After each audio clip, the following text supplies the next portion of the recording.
ഏവർക്കും എൻ്റെ വ്ളോഗിലേക്ക് ഹൃദ്യമായ സ്വാഗതം. ആദ്യമായി വീഡിയോ കാണുന്നവർ തുടർന്നും വീഡിയോ ലഭിക്കാൻ സബ്സ്ക്രൈബ് ചെയ്ത് ബെൽ ബട്ടൺ അമർത്തി ആളമർത്തുക. വീഡിയോ ഇഷ്ടമായാൽ ലൈക്കും ഷെയറും കമൻറ്റും ചെയ്യുക. ഞാൻ ഇന്ന് പറയുന്നത് നമ്മുടെ നാടിനെ നെട്ടിച്ച, അങ്ങേയറ്റം നമ്മളെ വേദനിപ്പിച്ചു കൊണ്ടുവന്ന ഒരു അപകടം, അഥവാ ഒരു വിമാന ദുരന്തത്തിൽ 242 പേരാണ് മരണപ്പെട്ടത്. ഒരാൾ മരിക്കാതെ ഇരുന്ന ഒരു സംഭവം നമ്മൾ കണ്ടല്ലോ. പരിശുദ്ധ ഖുർആന്റെ 1400 വർഷങ്ങൾക്ക് മുമ്പുള്ള ഒരു പ്രഖ്യാപിതമായ ഒരു വചനമുണ്ട്.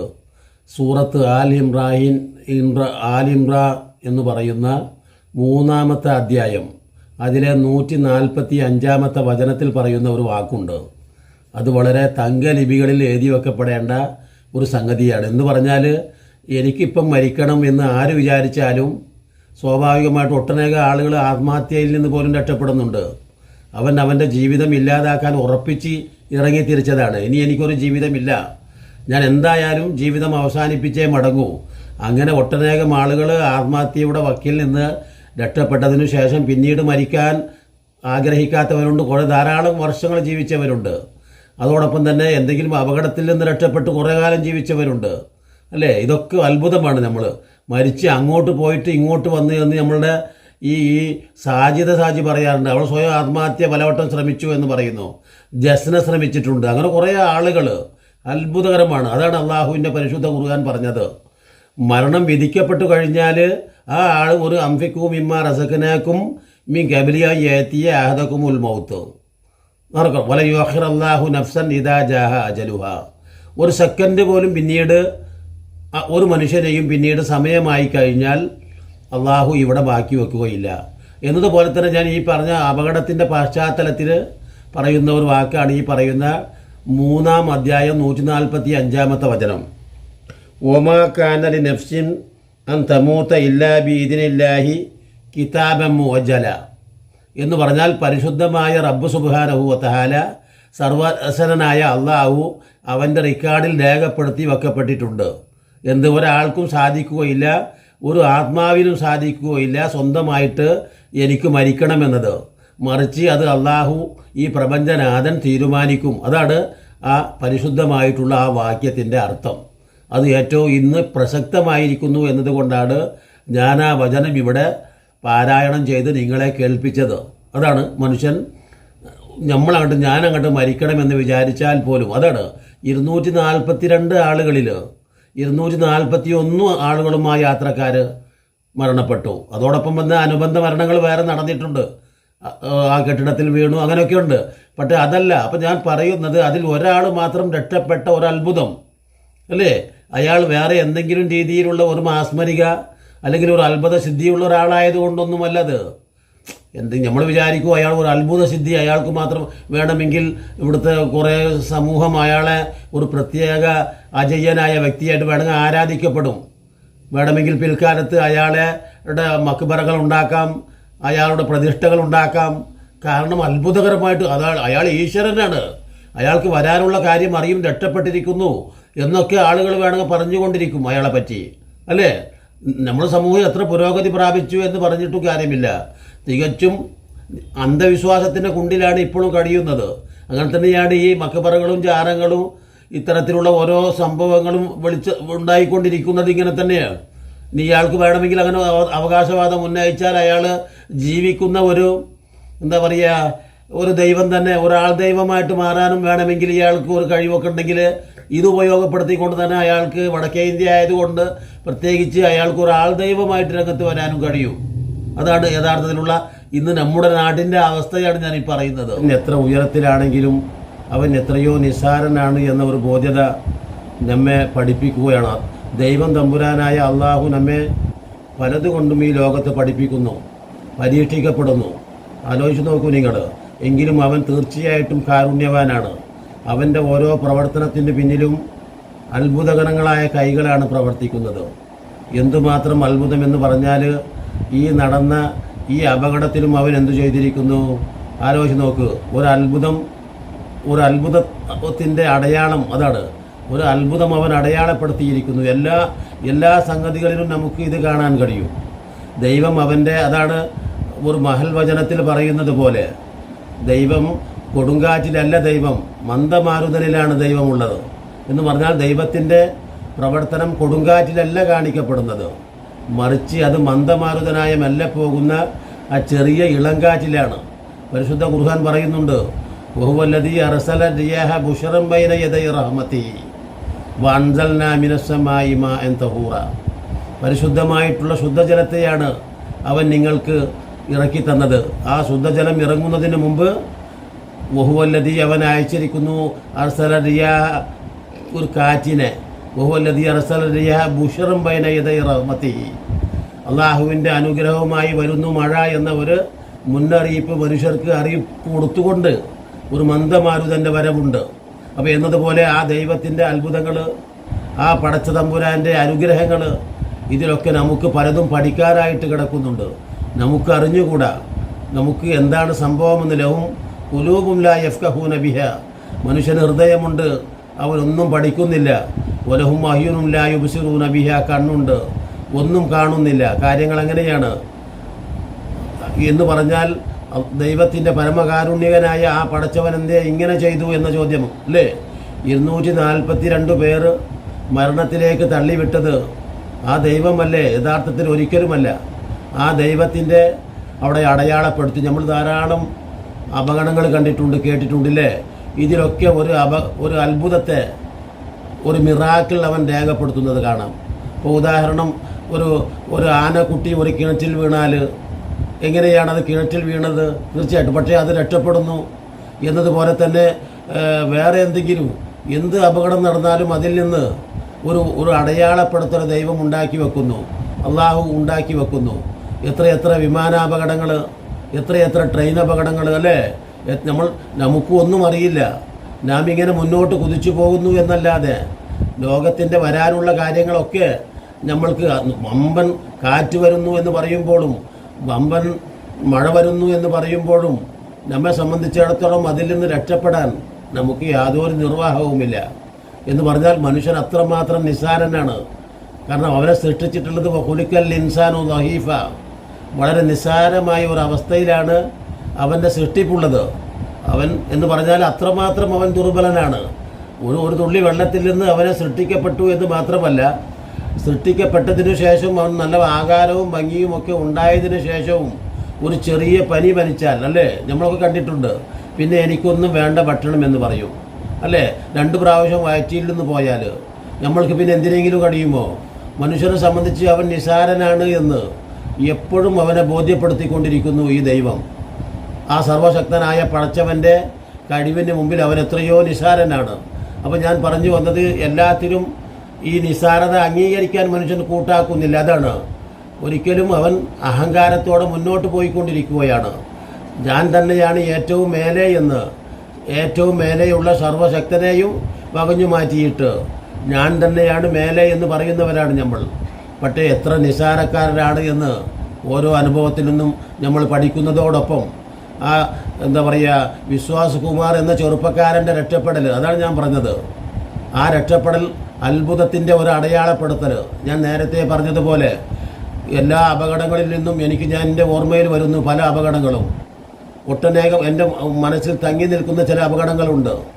ഇപ്പോൾ നമ്മൾക്കൊക്കെ അറിയാം, വയനാട് ആ ദുരന്തത്തിൽ ഒരു പെൺകുട്ടിയില്ലേ, ആ പെൺകുട്ടിയോടൊപ്പം യാത്ര ചെയ്തിരുന്ന അവളുടെ ഭർത്താവും എല്ലാവരും ഒരു വാഹനാപകടത്തിൽ മരിച്ചു. ബട്ട് ആ പെൺകുട്ടി മാത്രം ബാക്കിയായി. അപ്പോൾ ആ പെൺകുട്ടിക്ക് സമയമായിട്ടില്ല എന്നതുപോലെ തന്നെ ഈ വിശ്വാസ് കുമാറിന് സമയമായിട്ടില്ല. അപ്പോൾ നമ്മൾ പറയുമല്ലോ, സാധാരണ അമ്മിമട്ട് അരച്ചാലും ജീവൻ പോവാൻ സമയമായിട്ടില്ലെങ്കിൽ വലിയ അത്ഭുതം തന്നെയല്ലേ.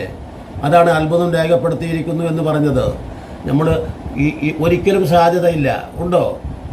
242 ആളുകൾ 243 ആളുകൾ യാത്ര ചെയ്തിരുന്ന 242 ആൾ യാത്ര ചെയ്തിരുന്ന ഒരു വിമാനം അത് ഏറ്റവും നിലംപതിക്കുമ്പോൾ അതിൽപ്പെട്ട് എല്ലാവരും മരിക്കുന്നു. പക്ഷേ ഒരാൾ മാത്രം ചെറിയ പോറലോടുകൂടെ രക്ഷപ്പെടുന്നു. അത്ഭുതം തന്നെയല്ലേ. ഇനി അദ്ദേഹത്തോട് ചോദിച്ചാൽ പല കാര്യങ്ങളും അതിനകത്ത് നിന്ന് അറിയാൻ കഴിയും. മാത്രമല്ല അദ്ദേഹത്തെക്കാളും പരിശീലനവും പ്രാഗൽഭ്യവും കഴിവും ഒക്കെ ഉള്ള ഒട്ടനേകം അതിൻ്റെ പൈലറ്റുമാർക്ക്, അതോടൊപ്പം തന്നെ അതിൻ്റെ മറ്റു ആളുകൾക്കൊന്നും രക്ഷപ്പെടാൻ കഴിഞ്ഞിട്ടില്ല. അവരൊക്കെ ഈ പറയുന്ന എക്സിറ്റിൻ്റെ അടുത്ത് ഇരുന്നവരുമുണ്ട്. ഇദ്ദേഹം നോക്കൂ നിങ്ങൾ, ആ വിമാനത്തിൻ്റെ എക്സിറ്റ് എന്ന് പറയുന്ന ആ വടിക്ക് സൈഡിലായിരുന്നു ഈ യുവാവ് ഇരുന്നിരുന്നത്. അതുകൊണ്ട് അദ്ദേഹത്തിന് പെട്ടെന്ന് എന്ത് തന്നെ ആയാലും അത് കഴിയുമോ യഥാർത്ഥത്തിൽ? പക്ഷേ അതാണ് സർവശക്തനായ ദൈവത്തിൻ്റെ അത്ഭുതങ്ങൾ അടയാളപ്പെടുത്തിക്കൊണ്ടാണ് ലോകത്ത് എല്ലാ അപകടങ്ങളും എല്ലാ അനുഭവങ്ങളും ആ സർവശക്തനായ ദൈവം ലോകത്തെ പഠിപ്പിച്ചു കൊണ്ടിരിക്കുകയാണ്. നമുക്ക് തോന്നും ഇതൊക്കെ എന്താണ് ഇങ്ങനെയൊക്കെ, നമുക്കറിയില്ല, എന്തു ചെയ്യാനാണ് കഴിയുക. അപ്പം ഞാൻ പറഞ്ഞില്ലേ, ഒട്ടനേകം ആളുകൾ യാത്ര ചെയ്തുകൊണ്ടിരിക്കുമ്പോൾ അതിൽ നിന്ന് ഒരാൾ മാത്രം രക്ഷപ്പെടുന്നു, അല്ലെങ്കിൽ രണ്ടാൾ മാത്രം രക്ഷപ്പെടുന്നു, ആയിരക്കണക്കിനായ ആളുകൾ അതിൽ നിന്ന് മരണം സംഭവിക്കുന്നു. പക്ഷേ 2-3 ആളുകൾ അതിൽ നിന്ന് അത്ഭുതകരമായി രക്ഷപ്പെടുന്നു. നമ്മൾ എന്നും വായിക്കാറുണ്ട് അല്ലേ? ഒരു വാഹനാപകടം എടുത്തു നോക്കുമ്പോൾ മുഴുവനായിട്ട് മരിച്ചു പോകുന്നില്ല, കേവലം ഒരു 2 ആൾ രക്ഷപ്പെട്ടു, 3 ആൾ രക്ഷപ്പെട്ടു അല്ലേ, അല്ലെങ്കിൽ പരുക്കുകളോടെ രക്ഷപ്പെട്ടു, അല്ലെങ്കിൽ അത്ഭുതകരമായിട്ട് രക്ഷപ്പെട്ടു, ഒരു പോറൽ പോലും ഏൽക്കാതെ. അപ്പോൾ ഇവിടെയാണ് യഥാർത്ഥത്തിൽ നമ്മൾ മനസ്സിലാക്കേണ്ടത് ആ ദൈവത്തിൻ്റെ അത്ഭുതങ്ങളുടെ അടയാളപ്പെടുത്തൽ. തീർച്ചയായിട്ടും ഈ സംഭവം നമ്മെ അതൊന്നുകൂടെ പഠിപ്പിക്കുന്നു എന്നതാണ് ഏറ്റവും നമ്മൾ എടുത്തു പറയേണ്ട, ഹൈലൈറ്റ് ചെയ്ത് പറയേണ്ട ഒരു കാര്യമാണ്. മനുഷ്യൻ എല്ലാ കഴിവുകളും നേടിയെങ്കിൽ തന്നെയും അവൻ ഈ പ്രപഞ്ചനാഥനായ അജയ്യനായ സർവശക്തനായ കാരുണ്യവാനായ ആ ദൈവത്തിൻ്റെ മുമ്പിൽ വളരെ നിസ്സാരനാണ്, വളരെ നിസ്സഹായനാണ്. അവന് നോക്കി നിൽക്കാനേ കഴിയൂ. നാം കണ്ടല്ലോ ഇപ്പോൾ 241 പേരുടെ ആ മരണം നമ്മെ അങ്ങേയറ്റം വേദനിപ്പിക്കുന്നു അല്ലേ? എന്തെല്ലാം ആഗ്രഹങ്ങളുമായി, എന്തെല്ലാം ഉദ്ദേശങ്ങളുമായി അല്ലേ? മലയാളിയായ തിരുവല്ലക്കാരി അല്ലേ, അവർ ഒമാനിലോ മറ്റോ നേഴ്സായിട്ട് ജോലിയെടുക്കുകയായിരുന്നു. നോക്കണം, അവരിപ്പോൾ UK പോവുകയാണ്.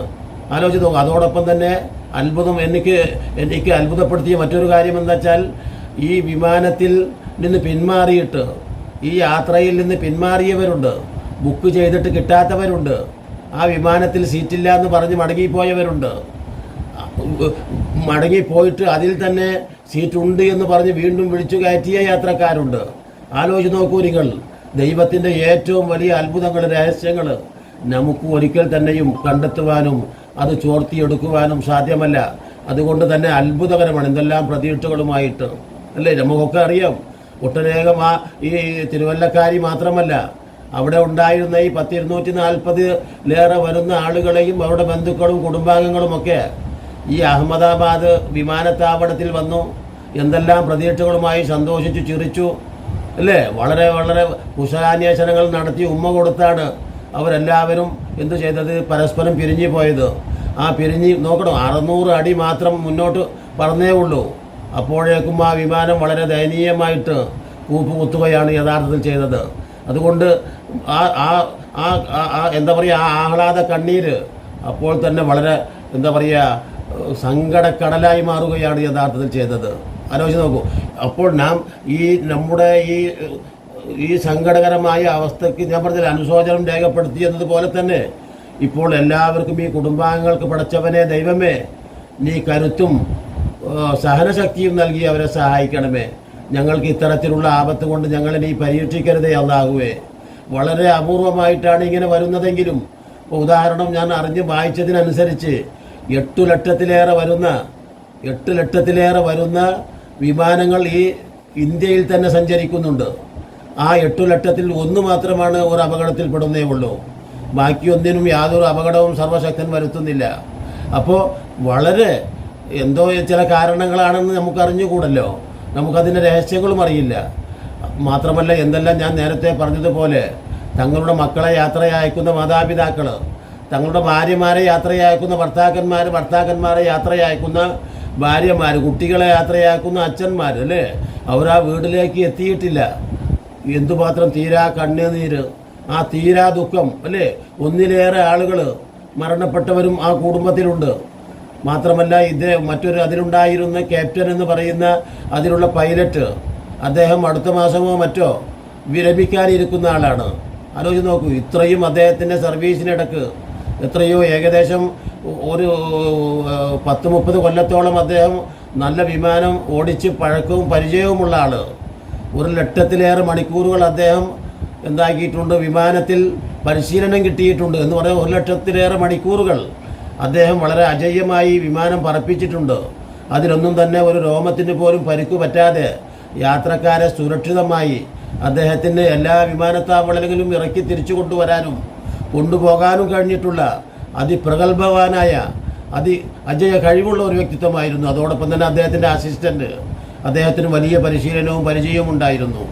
ആലോചിച്ച് നോക്കൂ. അപ്പോൾ ഞാൻ പറഞ്ഞു വന്നത് അവരുടെ എല്ലാവരുടെയും ഈ സെക്കൻഡ് കൊണ്ട് സങ്കടക്കടലായി മാറുന്ന ഒരവസ്ഥയാണ് നമ്മൾ കണ്ടത്. അപ്പം ഞാനിപ്പം ഇതിൽ പറയാൻ പ്രത്യേക കാരണം, ഇത് ഇനി യഥാർത്ഥത്തിൽ അതിൻ്റെ ബ്ലാക്ക് ബോക്സ് കിട്ടിയാൽ മാത്രമേ അതിൻ്റെ സത്യാവസ്ഥകൾ നമുക്ക് പൂർണ്ണമായിട്ട് ബോധ്യം വരികയുള്ളൂ, വ്യക്തമാവുകയുള്ളൂ. എന്താണ് സംഭവിച്ചിട്ടുള്ളത്? സാങ്കേതികമായ തകരാറുകൾ സംഭവിച്ചോ, അതല്ല വേറെ എന്തെങ്കിലും ആണോ സംഭവങ്ങൾ? ഊഹാപോഹങ്ങൾക്കൊന്നും തന്നെ ആരും ചെവി കൊടുക്കരുത്.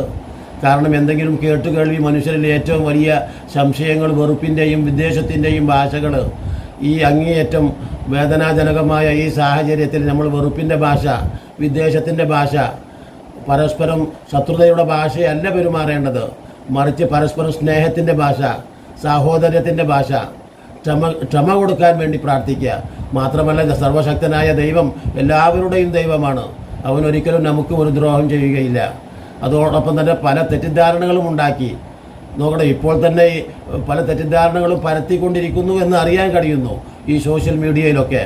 അതുകൊണ്ട് ആ തെറ്റിദ്ധാരണകളിലൊന്നും തന്നെ ഒരാളും ചെന്നുപെടാതെ, ആരോടും ശത്രുതയും വിദ്വേഷവും വെറുപ്പും വെക്കാതെ, സർവേശ്വരനായ ദൈവം നമ്മളോട് ഒട്ടനേകം കാരുണ്യത്തോടു കൂടെയാണ്.